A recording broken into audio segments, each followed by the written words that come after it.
It's one of those times of the year when many folks are headed home for the holidays. And for most, it's a time of celebration and exploration and exchange. And it can also be a time of a lot of triggers. And so I wanted to take just a couple of minutes to talk about the art of mirroring, or in other words, recognizing the mirrors. So when I was little, we had what I thought was one of the most beautiful Christmas trees.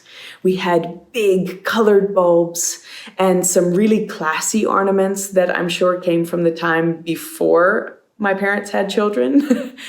But then it was also mixed in with a whole bunch of ornaments that my sister and I had created over the years. And I can remember that each year as we would dress the tree, there were certain ornaments that I just loved. And one of them it looked like a disco ball. It had a bunch of broken pieces of mirror around it. And when I held it in my hands, it would reflect the light of the tree. It would reflect the greenery that my mother had so lovingly put up all over the house. It would also reflect people as they walked by. And I can remember just being a little mesmerized by what you could see in these mirrors.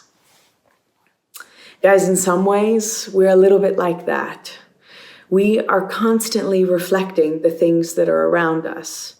Now, it can be really tempting to believe that those things that are happening outside have nothing to do with us, that I'm just triggered or agitated because of the thing that they said, because it's rude or annoying, or on the flip side, I wish that I had something more like that. I wish that perhaps I had a family like that, or whatever it might be.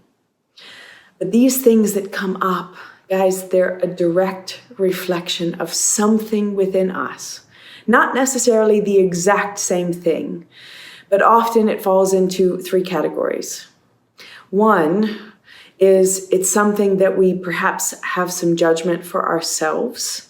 So when we find ourselves getting triggered or annoyed with something that somebody said, or I can remember for me, it was, geez, they talk so much. Guess what one of my big agitations with myself is? Sometimes I have trouble shutting up when I'm excited.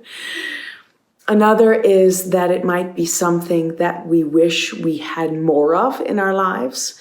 Sometimes this shows up when you see somebody who's able to really connect people or is the center of attention, and we wish that perhaps we had a little bit more of that for ourselves. And the third is things that we tend to push away or be a little bit fearful of for ourselves. So maybe we see somebody and we think that they're being a bit arrogant. Well, in fact, maybe we aren't arrogant, but it's something that we fear so much that we're actually pushing away, stepping forward in some places because we're so afraid of coming across as arrogant. So that's what I would ask and what I leave you with in this holiday season. Are there some places where when you take just a moment, when you're triggered, to see how your little disco ball is actually reflecting back to something that could teach you something about yourself? This is a chance to maybe grow and maybe give yourself the gift of reflection this year.